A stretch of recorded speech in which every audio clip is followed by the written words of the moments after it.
আল্লাহর অর্ডার হবে এদের হাতে জাহান্নামের হ্যান্ডকাপ লাগাইয়া দাও, জাহান্নামের দিকে নিয়ে যাও। জাহান্নামের আগুন লাগা মাত্র শরীরটার মধ্যে কলিজা পর্যন্ত ভুনা হয়ে যাবে।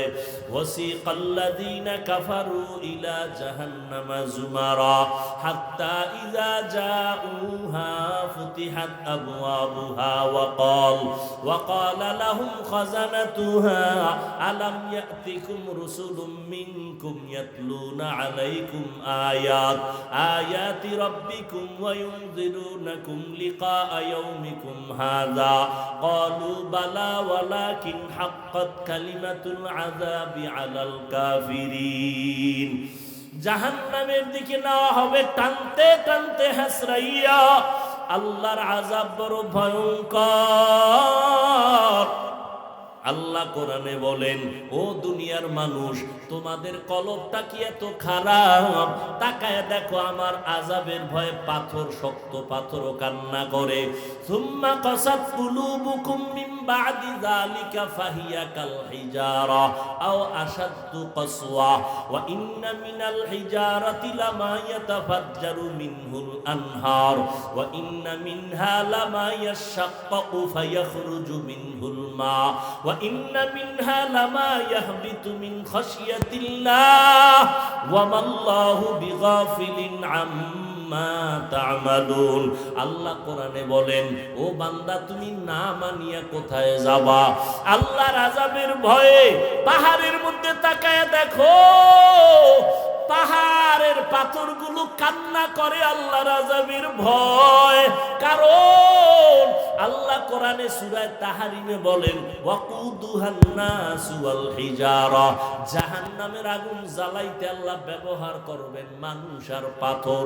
পাথর দিয়া জাহান্নামের আগুন জ্বালাবেন, মানুষ দিয়া জাহান্নামের আগুন জ্বালাবেন। এজন্য পাথর কাঁদতেছে। আল্লাহর কোরআনের আয়াত, কিছু কিছু পাথর কান্না করে করে নহর জারি করেছে। সিলেটের জাফলংয়ে যাও, পাথর পাহাড়ে তাকায় দেখো ঝর্ণা। আল্লাহর কোরআনের আয়াত কয়, ও ঝর্ণা দিয়ে পানি আসে না, ও কান্নার প্রবাহিত নহর। ও কাঁদতেছে জাহান্নামের আযাবের ভয়। কিছু কিছু পাথর আছে টপ টপ করে পানি পড়ে কান্না, আর কিছু পাথর আছে ওরা আল্লাহর ভয়ে লাফায়। ওয়া ইন্না মিনহা লামা ইয়াহবিতু মিন খাশিয়াতিল্লাহ। দেখবা, পরীক্ষা তো করবা না, সমালোচনা করবা। পাহাড়ের কাছে গিয়া দেখবা কিছু পাথর আছে 10 জনে দড়িয়াও লাড়ানো যায় না, কিন্তু কিছু কিছু পাথর এত ভারী, আজকে দেখবা এখানে, কালকে দেখবা এখানে। ওরা আল্লাহর আযাবের ভয়ে লাফায়, এক স্থানান্তরিত হয়। আল্লাহর কোরআনের আয়াত, আল্লাহর আযাবের ভয়ে যদি পাথর থেকে পানি আসে, তুমি কি পাথর থেকে শক্ত তোমার চোখে কেন পানি আসবে না? আল্লাহর কাছে তওবা করো, গুনার কথা স্মরণ করো, মা বাবার দোয়া নেও। তোমার পাশে কত যুবক স্কুল কলেজে পড়িয়াও নামাজ পড়ে, তুমি কেন পারো না? র্যাব, আর্মি, পুলিশ, বিডিআরের চাকরি করে, নামাজ পড়ে, তুমি কেন পারবা না রে বাবা? তোমার মতো যুবক রাস্তায় গাড়ি চালায়, নামাজ ছাড়ে না, তুমি কেন পারবা না? তোমার মতো যুবক কৃষি কাজ করে, নদীর মধ্যে মাছ ধরে, নামাজ ছাড়ে না, তুমি কেন পারো না রে বাবা?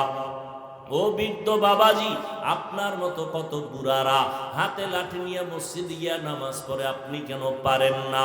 ও পর্দার আড়ালের আম্মা জানেরা, আপনাদের মতো কত মা এখনো আছে তাহাজ্জুদও পড়ে, 5 ওয়াক্ত নামাজ পড়ে, স্বামীর মাল হেফাজত করে, সন্তানগুলোকে আদর্শ সন্তান বানানোর মেহনত করে।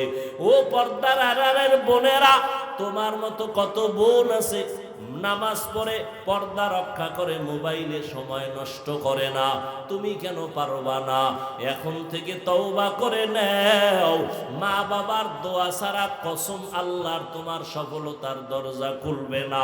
তুমি ডাক্তার হও, ইঞ্জিনিয়ার হওয়ার যাই হও না কেন, মা বাবার দোয়া ছাড়া আগানো যাবে না। ওই মা বাবার দোয়ার কারণে আজ এই চেয়ারে বসছি, ওই মা বাবার দোয়া, চোখের পানিতে আজকে তুমি পরীক্ষায় ভালো নাম্বার পেয়েছো। ওই মা বাবার দোয়া চোখের পানিতে তুমি টাকার মালিক, বাড়ির মালিক হয়েছো। ওই মা বাবারে কাদাইও না রে যুবক, মা বাবার দোয়া নিয়ে তওবা করো। মাকে গিয়া বলবা, মা আজকে মোনাজাতে কত যুবক কান্না করলো, আমার চোখে পানি নাই কেন? মনে হয় তুমি কষ্ট পেয়েছো, আমার ব্যবহারে তুমি বেজার। মা তুমি দোয়া করে দাও, আজকে থেকে তওবা করেছি, নামাজ ছাড়বো না, দাড়ি কাটবো না, নবীজির কলিজায় আঘাত দিব না, সুন্নাত অনুযায়ী চলবো, ওলামায়ে কেরামের পরামর্শ নিয়ে চলবো, আর জাহান্নামের পথে চলবো না। মা তখন দোয়া করে দিবে, আর সে আজিমের দরজাটা খুলে যাবে রে বাবা। ওই মা বাবার সাথে বেয়াদবি করবা না, ওলামায়ে কেরামের পরামর্শ নিয়ে নবীর তরিকায় চলবা। তওবা সবার কপালে নসিব হবে না।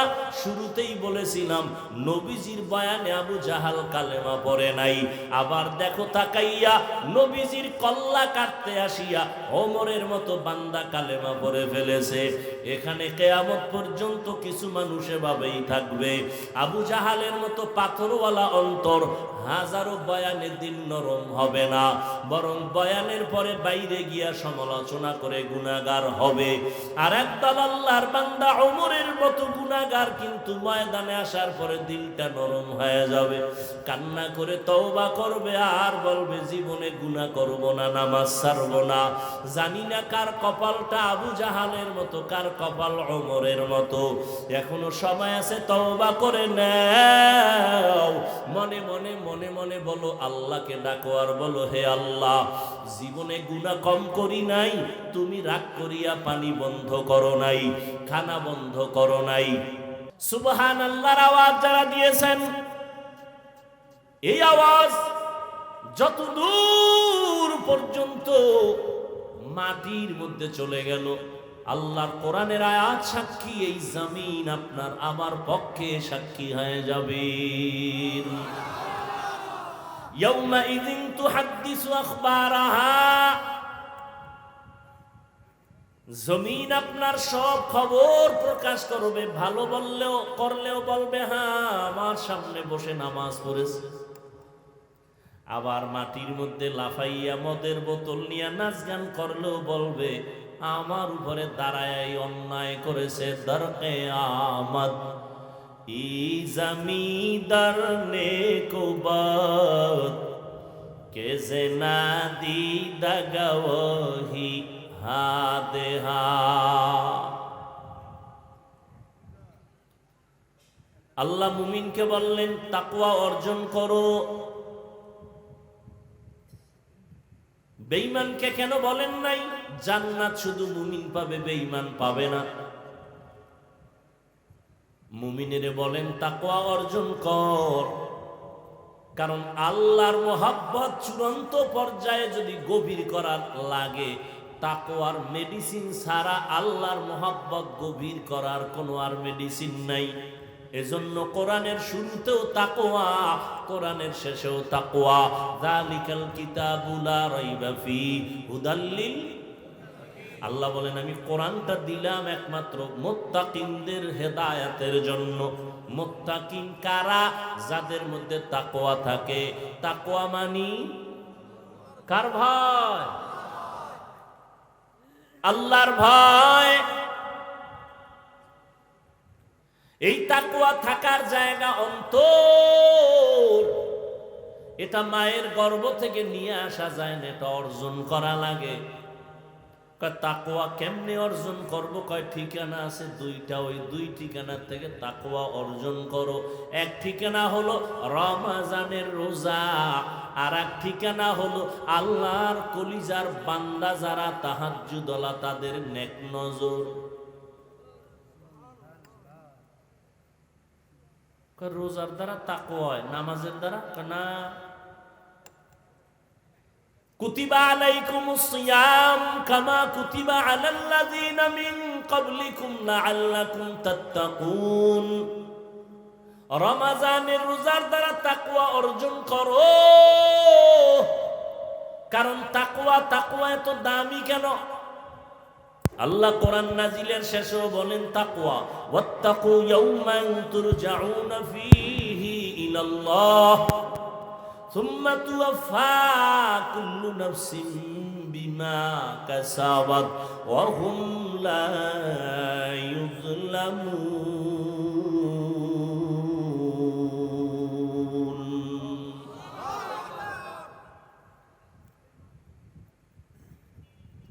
ভয় করো ওই দিন যেদিন আল্লাহর আদালতে সবার হাজির হতে হবে। কে পীর, কে মুরিদ, কে ধনী, কে গরিব, কোনো ভেদাভেদ নাই, সব উলঙ্গ।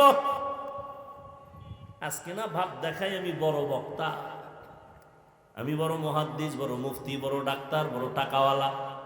এই বাহাদুরির ভ্যালু কত? কয় সাদা কাফনে ঢুকলে তোমার মাস্তানি শেষ। কি দেখছেন? কবরে যাওয়ার আগেই শেষ। নাকি কাফনের উপরে লেখা থাকবে বড় হুজুরের লাশ? লেখা থাকবে কে ধনী, কে গরিব, কে আলেম, কে মূর্খ, কে ইমাম, কে মুক্তাদি, কে ডাক্তার, কে রোগী, সব একাকার হয়ে গেল। আজকে তুমি আলাদা করো, আমি চরমনাই, তুমি তাবলীগ, আমি কওমি, তুমি আলিয়া, আলাদা করতেছো। অথচ তোমার আমার আল্লাহ কি আলাদা? নবী কি আলাদা? কোরআন কি আলাদা? তোমার আমার আল্লাহ এক, নবী এক, কোরআন এক, কাবা এক, কালেমা এক, ধর্ম এক। দুনিয়াতে আসছি তাও সিস্টেম এক। শুধু কুমিল্লাওয়ালারা ভিআইপি লঙ্গি পরে আসছিল, আসার সিস্টেমও এক। যাওয়ার বেলায় কাফনের সংখ্যা হবে এক, মহিলাদের 5টা, পুরুষের হবে 3টা। আমি বক্তার সম্মানে একটা কাফন কেউ বাড়াইয়াও দিবে না। গরিব রিক্সাওয়ালা মরে গেলে একটা কাফন কেউ কমাইয়াও দিবে না। আমারও 3 কাফন, ওই বান্দারও 3 কাফন, কালার হবে আলাদা। কি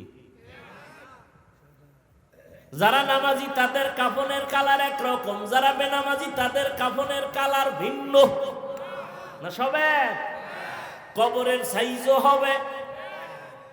সত্য কথা বলেন না কেন? কবরের সাইজ দেখছেন নি কারবার? কবরের মধ্যে যখন মাটি দিবে পাড়াইয়া, এরপরে ভিতরের প্রশ্ন হবে তাও এক। আমাকে আলাদা প্রশ্ন না, আপনাকে আলাদা সাবজেক্টের প্রশ্ন না, সবার বেলায় প্রশ্ন এক 3টা। রবের পরিচয় দাও, ধর্মের পরিচয় দাও, রহমাতুল লিল আলামিনের পরিচয় দাও। তুমি তাবলীগওয়ালা জানার দরকার নাই, তুমি পীরের মুরিদ জানার দরকার নাই, তুমি কয় টাকার মালিক জানার দরকার নাই। 3টা প্রশ্নের জবাব দাও। তুমি যেই লাইনের হও, যেই কয় টাকার মালিক হও না কেন, প্রশ্ন 3টার জবাব দাও। রবের পরিচয় দাও, ধর্মের পরিচয় দাও, রহমাতুল লিল আলামিনের পরিচয় দাও। আমরা হুজুরেরা এক ঠেলায় দিয়ালাম না?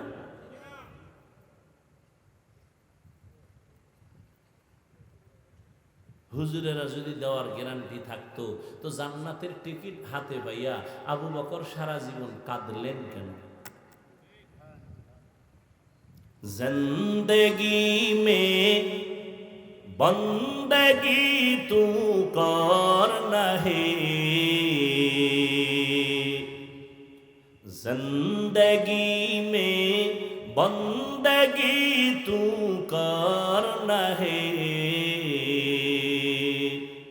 जिंदगी में बंदगी शर्मिंदा है, जिंदगी बे बंदगी शर्मिंदा है। খারাপ লাগে? এর সাথে একটা একতারা থাকলে একটু মজা পাইতি না? কারণ তোরা তো এখন সব ভিআইপি হয়ে গেছে, বাংলা গানও শুনোস না। একটা যুবক মোবাইলে হিন্দি গান শোনে আর লাফায়। কয় হিন্দি গানের অর্থ কি? আব্বাও বুঝে না, আমিও বুঝি না। কয় তো লাফাও কেন? কয় মজা লাগে। মদিনার নবী বলেন, গানের আওয়াজ যদি শুনো কানের মধ্যে আঙ্গুল দিয়ে দাও, এটা শয়তানের আওয়াজ। এরে যুবক, রাতের ঘুমের ঘরেও কি কেউ মরে না? তুমি মরবা না? কি কি আজরাইল আইসা যদি দেখে তোর কানের মধ্যে গানের তার লাগানো, আল্লাহর কাছে কি জবাব দিবি? তোমার মতো যুবক জীবনে মাদ্রাসায় পড়ে নাই, স্কুল কলেজে পড়ে, চাকরি করে, ব্যবসা করে, 5 বেলার নামাজ পড়ে, মিথ্যা বলিও না, সত্য বলো, আছে না নাই? তুমি কেন পারবা না? আমার মনে হয় তোমার গুনার কারণে আমার আল্লাহ বেজার, মা বাবার অভিশাপ লাগছে। এটা কোন থানা? ব্রাহ্মণপাড়া থানা। ওসি সাহেব এলাকার একটা মদখোরের ধইরা নিয়ে থানার ভিতরে এমন ভিড়া দিছে, শুধু চিল্লায়, চোখে কোনো পানি নেই। ওসি সাহেব আসামি নিয়ে পিটাইতেছে, কান্না নাই। আর ওয়াজের প্যান্ডেলে তাকায় দেখছো একজন আল্লাহর বান্দা বয়ান করে, আর 200 হাত দূরে বৈশা যুবক মোনাজাতে কান্না করে। একটু বেরেন্টে জিজ্ঞাসা কর, জ্ঞান খাটায় বল, ওই যুবকের মারলো কে? একটু চিন্তা কর। কুত্তার বাচ্চাগুলোকে আল্লাহ জ্ঞান দেয় নাই, শুয়ারকে আল্লাহ জ্ঞান দেয় নাই। ভালো মন্দ যাচাই করার জ্ঞান পৃথিবীর শ্রেষ্ঠ মানুষ আল্লাহ ওদেরকে দিয়েছে। একটু চিন্তা কর যে পুলিশে পিটাইতেছে আসামিরে, হুদা চিল্লায়, কান্না নেই। আর এটা কেমন যে একজন আল্লাহওয়ালা বয়ান করে, 200 হাত দূরে বয়ে যুবক চিৎকার দেয়, আল্লাহ গো মাফ করে দাও, কাঁদতেছে কাঁদতেছে কাঁদতেছে, ওরে মারলো কে? আর তুমি বয়ে বয়ে হাসতেছো, লজ্জা নাই? দেখো কেমনে কান্দে। আরে লজ্জা তো তোর নাই, তুই কান্নার প্যান্ডেলে বয়ে কাঁদো না কেন? হাসির প্যান্ডেলে হাসবে, এটাই স্বাভাবিক। কান্নার প্যান্ডেলে কান্না করবে, এটাই স্বাভাবিক। তোমার চোখে কেন পানি নাই? আল্লাহর ভয় নাই, কবরের চিন্তা নাই। অথচ জান্নাতের টিকেট হাতে নিয়ে আবু বকর সারা রাত নামাজে দাঁড়ায় কাঁদতেছেন, ও আল্লাহ মাফ করে দাও। রহমতের নবী বলেন, আমি হুজরায় ঘুমাই, হঠাৎ করে মসজিদে নববীর পাশেই তো আমার আয়েশার সাথে হুজরা, কান্নার আওয়াজ কানে আসলো। কে কাঁদে গভীর রাতে নজর করে দেখি একজনে দাঁড়ায় নামাজ পড়ে। বের হয়ে গেলাম, দেখি কেউ না, আমার কলিজা আবু বকর দাঁড়ায় কাঁদতেছে। নামাজের পরে জিজ্ঞাসা করলাম, ও আবু বকর আপনি কাঁদেন কেন? বলে জাহান্নামের ভয়। বলে আপনার নামে তো আমার মাওলা টিকিট দিয়া দিছেন, আপনি জান্নাতি, এর বড় কাঁদেন কেন? আবু বকর বলেন, নবী জাহান্নামের আযাবের বয়ান আপনি যেইভাবে শুনাইছেন কোরআনে আছে। আল্লাহ যে টিকিট দিছেন, যদি আল্লাহ একবার রাগ কইরা টিকিট ক্যান্সেল করে দেয়, আমার উপায় কি হবে? दुनिया में हो दुनिया का तलबगार ना हो, बाजार से गुजर हो खरीदार ना हो। ये दुनिया एक मिसल कागज फूल है, ये दुनिया एक मिसल कागज फूल है। जिंदगी में बंदगी तू कर नहीं, जिंदगी में बंदगी शर्मिंदा है, जिंदगी में बंदगी शर्मिंदा है। वॉल्यूम बढ़ा। ও যুবক, তোমার আমার আল্লাহ এক, নবী এক, কোরআন এক, কাবা এক, ধর্ম এক, কালেমা এক। তুমিও মুসলমান, আমিও মুসলমান। অথচ তাকাইয়া দেখো, আমি টুপি না পরলে লজ্জা লাগে, আর তুমি কেমন মুসলমান, টুপি পরলে লজ্জা লাগে। তুমি কত বিয়ে বুঝো তো, বুঝো বুঝো, ভালো করে বুঝো, মরবা তো। যুবকেরা মরবি কিন্তু ইদানিং দেখো না বেশিরভাগ যুবক মাইনাস, কোনো রোগ নাই, কোনো রোগ নাই, কোনো রোগ নাই। হঠাৎ করে কি আম্মু বুকে ব্যথা করে, ধরো, আম্মু ধরতে গিয়ে দেয় নাই, কি রোগ কি কয়, কোনো রোগ নাই, কথা হঠাৎ এক রোগের জন্ম নিছে দুনিয়ায় নতুন, কয় কি? এই যুবকেরা বল কি? ব্রেন স্ট্রোক, হার্ট স্ট্রোক, জাগাত শেষ। এর যুবক, আজকে যদি 12 মাস কুত্তার মতো দৌড়াই, ঈদের পরের দিন থেকে কি বৃষ্টি, কি রৌদ্র, দিন নাই রাত্র নাই, কয় হুজুর 12টায় আসেন, ফজরের পর আসেন, কোনো বয়ান লাগবে না, খালি একটু এসে দেখা করে যাবেন। দৌড়াইতেছি 12টা মাস। সমস্ত দুনিয়ার ডাক্তারেরা একমত, কথা বলার মতো কষ্টের কোনো কাজ জমিনে নেই। এক একটা চিৎকারের শরীরের প্রত্যেকটা জোড়ার মধ্যে গিয়া বাড়ি মারে। ডাক্তারেরা যদি শুনে আমরা ওয়াজ করি তো আমাকে কোনো ঔষধ দেয় না, তোমাকে কোনো রেস্ট নাই, আমাদের কমান মানো না। আমরা বলি ঘুমাইতে, আমরা রাতে 1 সেকেন্ড ঘুমাইতে পারি না। 12টা মাস দৌড়াইয়া তোমাদের পায়ে ধরে ধরে বয়ান করি, মনে হয় আমি তোমার টাকার কেনা গোলাম। একটা উচ্চ কথা বলি না, না জানি মনে কষ্ট পাইয়া তুমি চইলা যাও, আল্লাহ বেজার হয়ে যাবে। আবার বয়ান করে এই কথাও বলি না, আমার দলে আসো, এই লাইনে আসো, এই কথাও জোর দিয়া বলি না। ও আল্লাহর বান্দারা, আজকে যদি 12 মাস না, প্রতিদিন 1 ঘন্টা করে যদি আমারে হিন্দুদের মন্দিরে পাঠায় দিতাম, মাত্র 6 মাস বয়ান করতাম, খ্রিস্টান পাড়ায় ওয়াজ করতাম, 6 মাস 12 মাস লাগতো না, 6 মাস যদি করতাম, আমার অন্তর সাক্ষী দেয় ইনশাআল্লাহ আমার দেশের বিধর্মীরা মদিনাওয়ালার পাগল হয়ে যেত। আর তোমারে লাইনে আনতে পারলাম না, তোমারে পর্দার বয়ান করি, আমি পর্দা না করলে লজ্জা পাই, তুমি পর্দা করতে লজ্জা পাও। আমি মসজিদে না ঢুকলে লজ্জা লাগে, তুমি ঢুকলে লজ্জা লাগে। তুমি কেমন ভিআইপি মুসলমান? আমি দাড়ি কাটতে লজ্জা পাই, তুমি রাখতে লজ্জা পাও। তুমি কেমন আশেক মদিনা? হাসিও না বাবা। আমি দাড়ি কাটতে লজ্জা পাই, তুমি রাখতে লজ্জা পাও। কয়দিন আর এই বাহাদুরি করবি রে যুবক? আমার মাওলার কোরআনের মিথ্যা মনে করবা না। সাহাবায়ে কেরাম যদি এত ইলম, এত আমল, এত তাকওয়া, এরপরেও যদি মৃত্যু পর্যন্ত তারা কান্না করেন, তুমি কি তাদের থেকে ভিআইপি হয়ে গেছো যে তোমার চোখে পানি আসবে না, তুমি কান্নার চেষ্টাও করবা না? অথচ আল্লাহ কোরআনে বলেন ফালিয়াজহাকু কালিলা ওয়ালিয়াবকু কাসীরা, কম হাসো, বেশি বেশি কান্না করো। কারণটা কি জানো? কান্না, এই কান্না বড় দামি একটা পুঁজির নাম। সন্তান কান্না করলে মা বাবার দয়া বাড়ে, ঠিক নেই? ছাত্র যদি কান্না করে শিক্ষকের মায়া বাড়ে। ওরে শিক্ষক আর মা বাবার থেকে মায়া কি আমার আল্লাহর কম?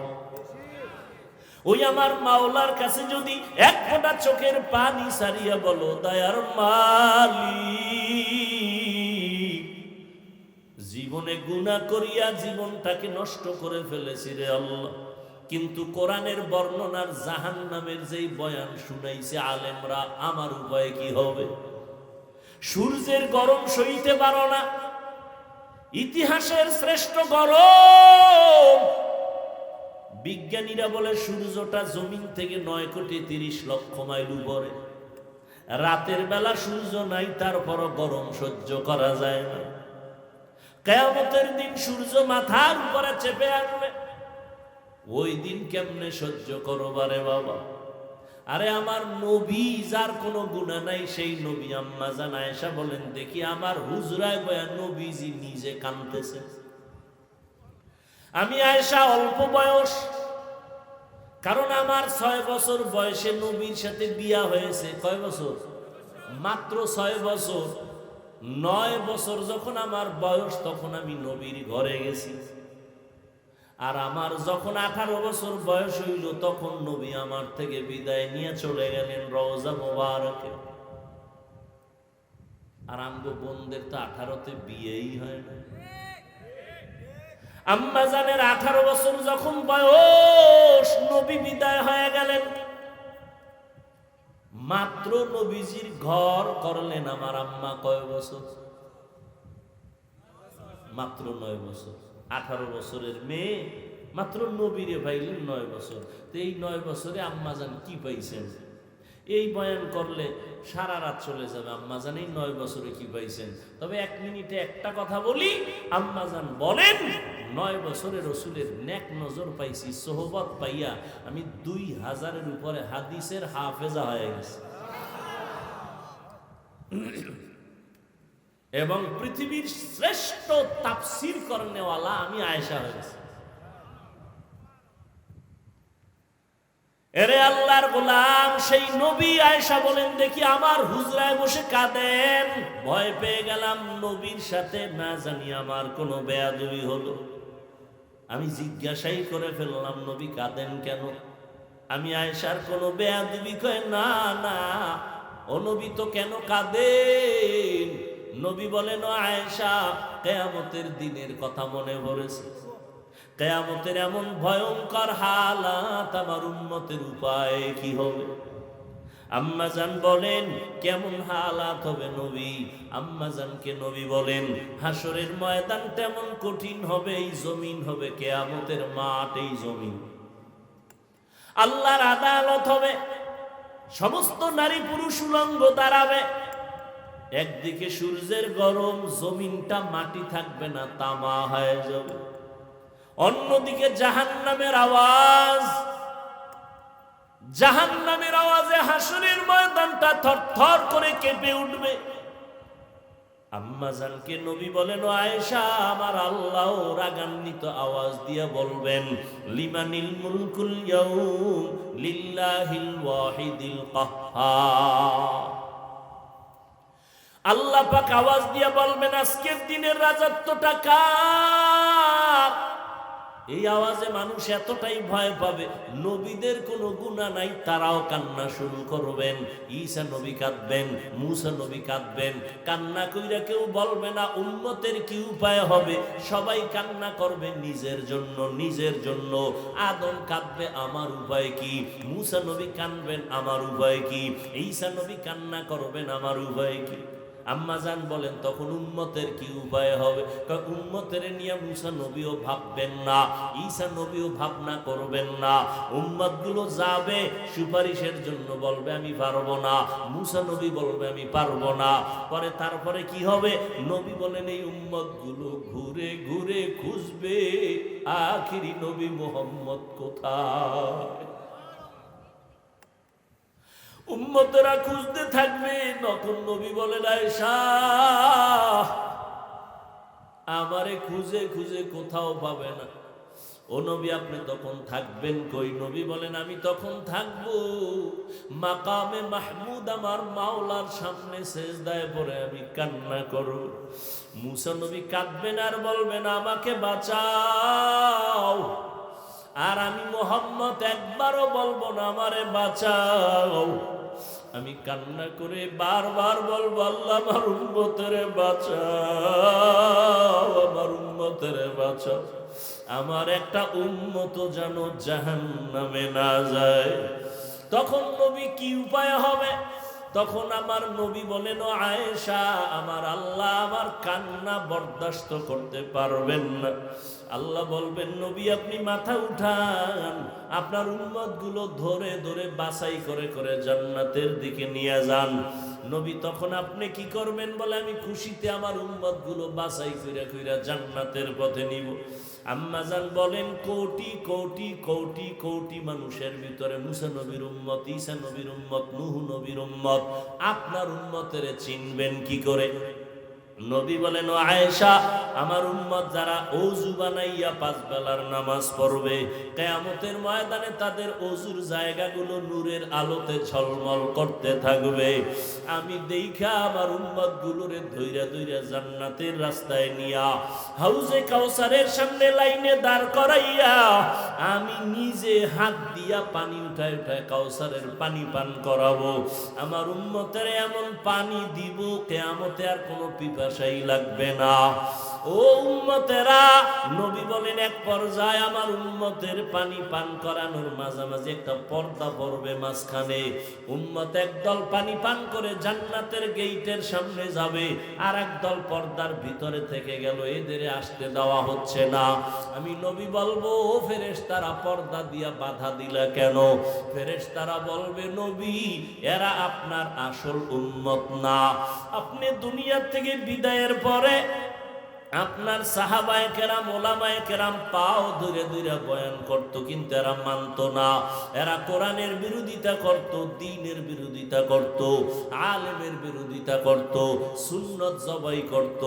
তখন নবী বলেন, আয়েশা, আমিও রাগান্বিত ভাব নিয়ে বলবো, সহকান সহকা লিমান গাইয়ারা মিন বাদি, তোমরা দূর হইয়া যাও, আমি তোমাদের উম্মত বলে স্বীকার করতে চাই না।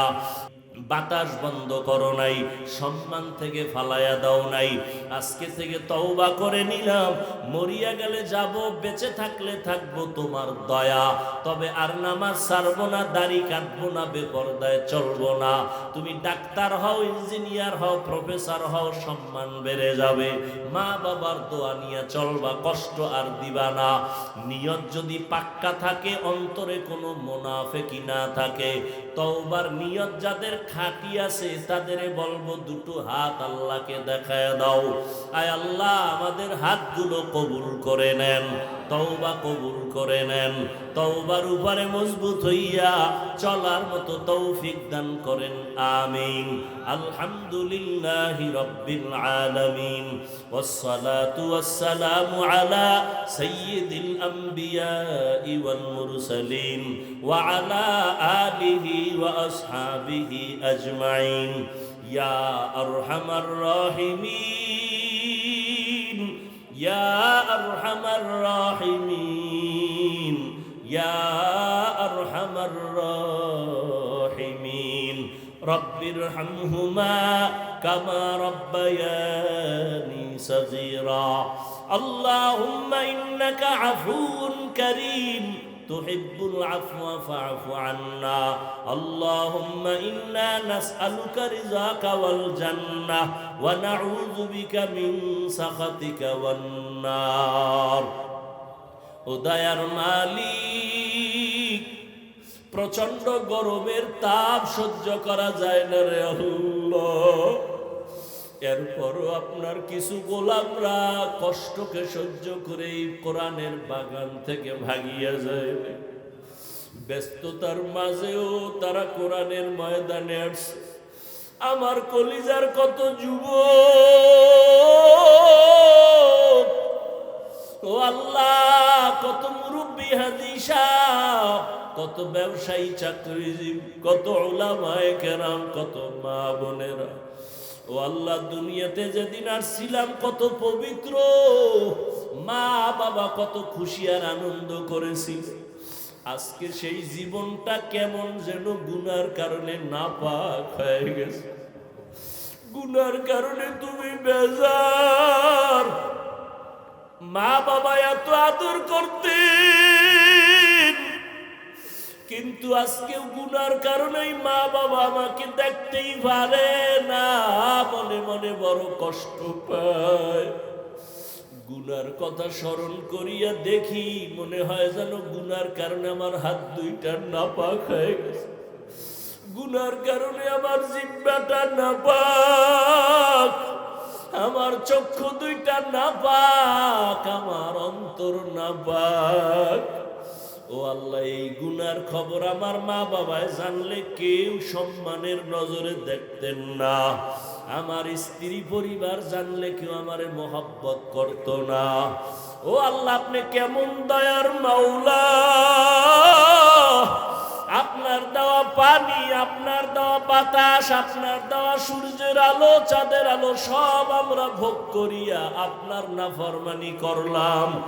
আপনি রাগ করিয়া একবারও পানি বন্ধ করেন নাই, বাতাস বন্ধ করেন নাই, সম্মানের চেয়ার থেকে ফালাইয়া দেন নাই রে আল্লাহ। আজ আমরা তওবার নিয়তে হাজির, বুঝতে পেরেছি আর গুনাহ করব না রে আল্লাহ। মেহেরবানি করে আমাদের তওবা কবুল করে নেন। আয় আল্লাহ এই ময়দানকে কবুল করে নেন। আয় আল্লাহ কুদরতের দ্বারা আমাদের সবার জীবনের গুনাহগুলো মাফ করে দেন। মাহফিল কবুল করে নেন, মাদ্রাসা কবুল করে নেন, আয়োজনকারী দান সদকাকারীদের কবুল করে নেন। আয় আল্লাহ আমার কলিজার যুবকদের কবুল করে নেন। মোবাইলের গুনাহের থেকে হেফাজত করেন, আদবালা জিন্দেগি দান করেন। আয় আল্লাহ 5 ওয়াক্ত নামাজি বানায় দেন।